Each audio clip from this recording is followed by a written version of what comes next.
Hello friends, welcome to my channel KD tech and my name is Dishan. और आज हम बात करने वाले हैं एक्सेल के कुछ बेसिक फॉर्मूलाज के बारे में। सो आइए फ्रेंड्स स्टार्ट करते हैं। फ्रेंड्स, मैंने एक ये छोटा सा डेटा लिया है। फ्रेंड्स, हम कोई भी नंबर्स को ऐड करना है या कोई कैलकुलेशन करनी है, तो जैसे कि हमारी किसी भी सेल के अंदर हमने कुछ वैल्यू लिखी है, उस वैल्यू को हमें मान लीजिए किसी अदर वैल्यू से हमें ऐड कराना है। तो यहाँ पर ये क्या करेगा कि यहाँ पर आप क्या करेंगे कि हमने A1 को सेलेक्ट किया प्लस B1 को सेलेक्ट किया, उसके बाद एंटर कर दिया। हमने क्या करा, यहाँ पे ये प्लस का साइन यूज़ करा, इसका मतलब मैं इस सेल की वैल्यू को इस सेल की वैल्यू से प्लस किया है। तो इस तरीके से यहाँ पर ये कैलकुलेशन करके दे देगा। अब मुझे यहाँ पर अगर माइनस करना है या मुझे इन दोनों को मुझे इन तीनों को सम करना है, तो मैं A1 की वैल्यू प्लस B1 की वैल्यू प्लस C1 की वैल्यू को करूँगा। उसके बाद कॉपी डाउन कर दूँगा, कंट्रोल डाउन करूँगा, तो ये देखिए ये तीन वैल्यू को सम कर रहे हैं। फ्रेंड्स, अभी वैल्यूज़ कम है तो हम यहाँ पर प्लस का साइन, सेल को सेलेक्ट करके प्लस का साइन यूज़ कर रहे हैं। देन हम इसको ऐड कर रहे हैं।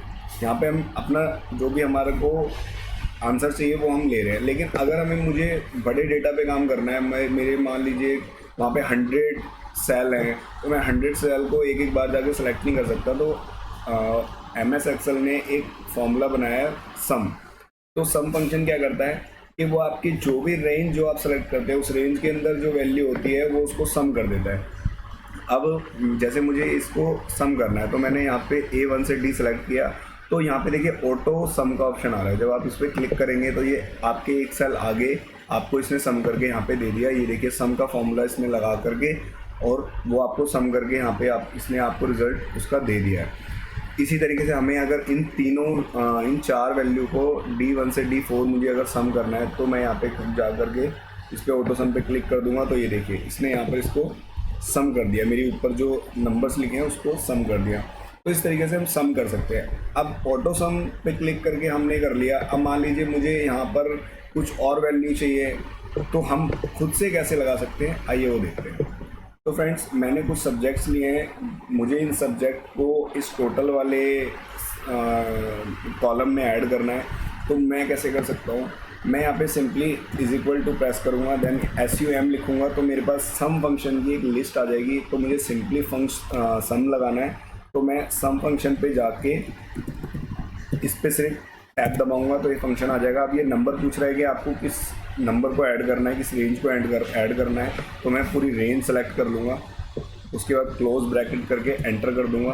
तो इसने देखिए ये पूरी रेंज को इसने सम कर दिया है, यहाँ से लेकर यहाँ तक इसने C2 से S2 तक इसने सम कर दिया है। उसके बाद मैं जब कॉपी डाउन करूँगा, सेलेक्ट करके कंट्रोल D प्रेस करूँगा, तो ये सारे फार्मूला को नीचे कॉपी डाउन कर देगा और इसने हर सेल को हर एक रो में ऐड कर रहा है ये सबको। और हमने जब कंट्रोल D करा तो ये नीचे हमारी कॉलम मूव कर रहा है। फ्रेंड्स, हम अगर यहाँ पर डॉलर का साइन लगा देते हैं, हम यहाँ पे अपनी रेंज में डॉलर का साइन लगा देते हैं और कंट्रोल D करते हैं, तो ये काम नहीं करेगा। तो ये बार बार इसी रो की जो वैल्यूज़ हैं उसी को सम करेगा। तो फ्रेंड, अभी हमने यहाँ पे नहीं लगाया है। तो हम डॉलर का यूज़ कब करते हैं या फ्रीज का यूज़ हम कैसे करते हैं और उसका क्या इफेक्ट होता है जब हम कंट्रोल R कंट्रोल D करते हैं, हमारा फॉर्मूला किस तरीके से काम करता है। तो अगर आपको ये जानना है तो आप इस आई बटन पे क्लिक करके मेरी प्रीवियस वीडियो देख सकते हैं। उस वीडियो में मैंने फ्रीज का यूज़ कैसे करते हैं, सेल को और रेंज को आप कैसे लॉक कर सकते हैं, वो आप वहाँ पे देख सकते हैं। तो सिंपली हमने यहाँ पे फंक्शन सम लगाया है और कंट्रोल D करा है, तो ये हमें यहाँ तक इसने सम करके दे दिया है। अब इसी तरीके से अगर आपको यहाँ पर वर्टिकल सम करना है, मान लीजिए कॉलम में सम कर रहे हैं, तो आप सिंपली जिस सेल पे सम करना है वहाँ पे आप जाएंगे। उसके बाद यहाँ आप इज इक्वल टू प्रेस करेंगे, SUM करेंगे, देन आप ये पूरी रेंज सेलेक्ट कर लेंगे और यहाँ पर आप क्लोज ब्रैकेट करके एंटर कर लेंगे। तो ये आपको इस रेंज के अंदर जो भी वैल्यू होगी ये उसको सम कर देगा। अब यहाँ पे देखिए, अब यहाँ पे 1047 है। यहाँ पर अगर मैं इसमें 0 हटा के 1 कर देता हूँ, एक वैल्यू मैंने ऐड करी, तो ये 1048 कर देगा। यानी कि यहाँ पर हमारे जो भी नंबर होंगे ये उसको यहाँ पे ऐड कर देगा। अब मुझे हर कॉलम में लगाना है, सभी कॉलम को ऐड करना है, इधर भी करना है, इधर भी करना है। तो प्रेस हम कंट्रोल R करेंगे, उसके बाद ये कॉपी राइट हो गया, देन ये हर एक कॉलम को इस तरीके से ऐड करता है। तो फ्रेंड्स, ये बहुत ही सिंपल है। आपको सिंपली सम फंक्शन लेकर के आपको एक रेंज सेलेक्ट करनी है, उस रेंज में ये सम कर देगा। अभी अगर हमें कोई कंडीशन अपनी फुलफ़िल करानी है, मतलब कि अगर हमारी एक कोई कंडीशन है जिसको हम चाहते हैं कि पहले वो इस नाम को सर्च करे तब मुझे वो किसी वैल्यू को सम करे, तो उसके लिए एक फंक्शन है सम इफ़। तो आइए फ्रेंड्स सम इफ़ को देखते हैं।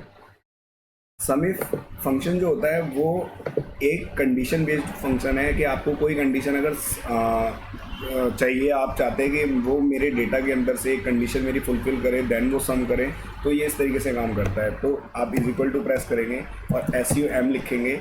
मान लीजिए मुझे यहाँ पे मैंने यहाँ पे दिशांत नाम लिखा है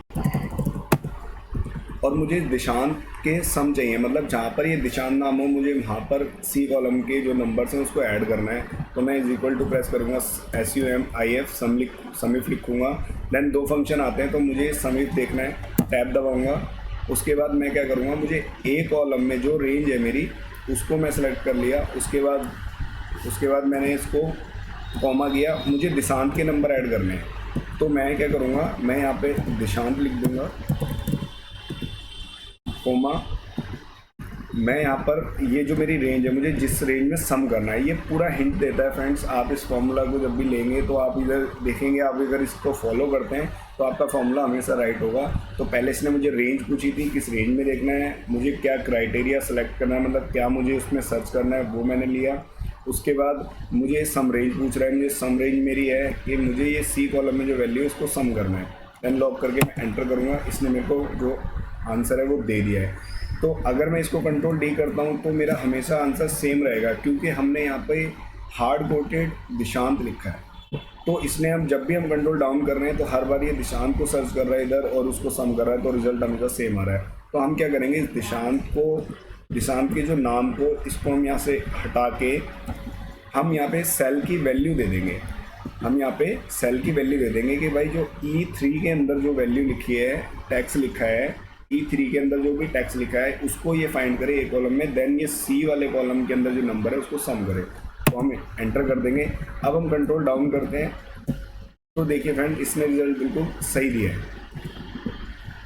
एक से अगर मैं इसको थोड़ा बड़ा कर देता हूँ, अब यहाँ पे आप देखिए, ये देखिए अभी उसने E4 की वैल्यू को चेक किया A कॉलम में, देन उसने इसके नीचे वाली वैल्यू को E5 वाली वैल्यू को E4 को सर्च किया है, फिर E5 को ये सर्च करेगा। इस तरीके से ये हमारे जो भी हमारे टैक्स लिखे हैं इन सेल के अंदर उसको ये यहाँ सर्च कर रहा है, तब ये C कॉलम में ऐड कर रहा है, C कॉलम के नंबर्स को ऐड कर रहा है। तो हमने क्या किया है, एक कंडीशन देखी है कि हमारी एक कंडीशन को ये फुलफ़िल करे देन इसको सम करे। तो इस तरीके से कंडीशन बेस्ड काम करता है। अब देखिए फ्रेंड्स, अगर आपको यहाँ पर मैंने यहाँ पे ये सेल का रेफरेंस दिया है, अगर मैं इस नाम को, इस वाले नाम को कॉपी करके और इस नाम पर अगर दिशांत वाले नाम पर पेस्ट कर दूंगा तो ये देखिए यहाँ पर इसने इसके नंबर जो है वो चेंज कर दिए हैं, प्रति बार नंबर ऐड कर दिए। क्यों? क्योंकि ये इस टेक्स्ट को नहीं फाइंड कर रहा है, ये इस सेल को फाइंड कर रहा है, यानी कि इस सेल के अंदर जो भी वैल्यू लिखी होगी उसको ये यहाँ फाइंड करेगा। तो इस तरीके से ये फ्रेंड्स काम करता है। अब हमने यहाँ पे सिंपली नाम लिखा है जो भी, ये उसने सर्च किया और उसने उसका रिजल्ट दे दिया। अब हमें क्रॉस चेक करना है तो देखिए इसका रिजल्ट आ रहा है। अगर मुझे मान लीजिए यहाँ पे प्रतीक के नंबर ऐड चेक करने हैं तो मैं यहाँ पर इसको सेलेक्ट कर लूँगा, कंट्रोल A करके यहाँ पर इसको मैं सेलेक्ट कर सकता हूँ और यहाँ पर मैं फ़िल्टर इसको एक बार फ़िल्टर इसको अप्लाई करूँगा। उसके बाद मैं यहाँ पे जो भी इसका नाम है, मुझे इसके नंबर चेक करने हैं, वो मैं यहाँ पे सर्च कर लूँगा। मुझे प्रतीक के नंबर चाहिए, उसके बाद मैं इसको ओके कर दूँगा। तो देखिए 372 जो इसका आंसर आ रहा है 372 आ रहा है। अब मैं अगर यहाँ से फ़िल्टर हटा देता हूँ तो ये देखिए इसका आंसर बिल्कुल सही आ रहा है 372। यानी कि हमें अगर कोई सिंगल कंडीशन को अपनी सर्च करना है, अपनी सिंगल कंडीशन को कोई फुलफ़िल कराना है, उसके बाद कुछ सम करना है, तो हम सम इफ फंक्शन का यूज़ करते हैं। फ्रेंड्स सिंगल कंडीशन के लिए ये काम करता है। अगर आपको मल्टीपल कंडीशंस लगानी है, अगर आप चाहते हैं कि मेरी एक से ज़्यादा कोई कंडीशन है उसको फुलफ़िल करने के बाद कुछ मुझे सम कराना है, उसके लिए सम इफ फंक्शन है। तो आइए फ्रेंड्स उसको देखते हैं। तो यहाँ पर मैंने एक ये छोटा सा डेटा लिया है, इसमें मुझे दो कंडीशन को फुलफ़िल कराना है। यानी कि मैं नाम तो चाहता हूँ कि जो ये नाम मेरे लिखे हैं कॉलम के अंदर इन नामों को सर्च करे वो इसके अंदर जाके, उसके बाद इस स्टेट को सर्च करे वो इसके अंदर, देन वो सी कॉलम को सम करे। तो मैं यहाँ क्या करूँगा, इज इक्वल टू SUMIF, तो दोनों फंक्शन आ गए। तो सिंगल कंडीशन है तो मैं यहाँ सम इफ लगाऊंगा, बट मेरी मल्टीपल कंडीशन है तो सम इफ्स लगाऊंगा। सम इफ्स पे मैं टैब दबा के इस फॉर्मूला को ले लूँगा। तो फ्रेंड्स ये पहले पूछ रहा है सम रेंज, कि आपने कौन सी आपकी सम रेंज है। तो मेरी सम रेंज है ये सी कॉलम, मतलब मुझे सम सी कॉलम को करना है।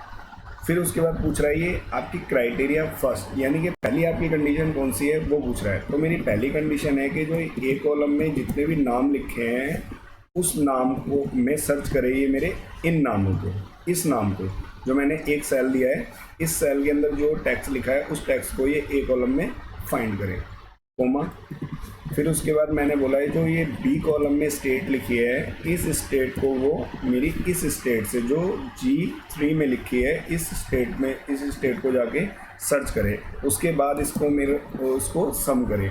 उसके बाद मैंने इसको एंटर कर दिया है। तो ये देखिए फ्रेंड्स इसका आंसर आ गया है। इसने दो कंडीशन को हमने लगाया है, अभी आप और भी इसमें लगा सकते हैं।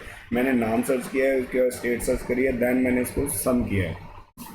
उसके बाद मैं कॉपी डाउन कर दूंगा। तो ये इस तरीके से ये देखिए इसने हर एक सेल पे वो लगा दिया है, हर सेल पे इसने दोनों कंडीशन को चेक करा है, उसके बाद इसने इसको लगा दिया है। अब मैं यहाँ पे अगर देखूँगा कि दिशान आंध्र प्रदेश स्टेट, ये दोनों कंडीशन मेरी यहाँ मैच कर रही है, उसका रिज़ल्ट क्या आ रहा है। तो मैं यहाँ पे सिंपली कंट्रोल ए करके एक बार फिल्टर यहाँ से अप्लाई करके नाम में यहाँ पे सेलेक्ट कर लूँगा दिशान। ये देखिए दिशान की जो वैल्यू है यहाँ पर आ रही है 12265, बट आंध्र प्रदेश की अगर हम बात करें कि दिशान तो यहाँ पर आ रहा है 5 बार, लेकिन यहाँ पर जो स्टेट है वो भी मैच करनी चाहिए। यानी कि दो कंडीशन हमने इसलिए कराई है, ये कराई है कि हमने ए कॉलम में नाम मैच करे और बी कॉलम में हमारे स्टेट मैच करे। तो अगर हम बात करें दिशान आंध्र प्रदेश, तो इसका आंसर आपको फ्रेंड्स ये मिल रहा है 4917। और अब अगर हम फिल्टर इसको हटा देते हैं तो आंसर हमारा 4917 होना चाहिए। ये देखिए फ्रेंड्स इसका आंसर बिल्कुल सही है 4917, ये जो आंसर आ रहा है 4917। तो फ्रेंड्स इस तरीके से हम मल्टीपल कंडीशन में काम करते हैं। और कोई भी आप फंक्शन लगाएं एक बार उसको क्रॉस चेक ज़रूर करें, क्योंकि क्रॉस चेक में हमें कुछ चीज़ें, कई बार हमारा फॉर्मूला पुट नहीं होता या कोई एरर होता है तो वो हमें दिख जाता है, कुछ मिस्टेक होती है तो उसको भी हम चेक कर सकते हैं। तो अभी हमने क्रॉस चेक किया तो हमें दिखा कि दिशान आंध्र प्रदेश स्टेट में यही आंसर आ रहा है। तो इस तरीके से फ्रेंड्स मल्टीपल कंडीशन पे अगर आपको सम लगाना है तो ये आप सम इफ्स का यूज़ कर सकते हैं। सिंपल आपको यूज़ करना है, किसी रेंज को सम करना है तो हम सम का यूज़ कर सकते हैं। अगर आपकी सिंगल कंडीशन है तो आप सिर्फ सम इफ का यूज़ कर सकते हैं। तो फ्रेंड्स आई होप कि आपने कुछ सीखा होगा, और आप इसी तरीके से मेरे वीडियो देखने के लिए आपको मेरे चैनल को आप सब्सक्राइब कीजिए और बेल आइकन को ज़रूर दबाइए। Thank you so much.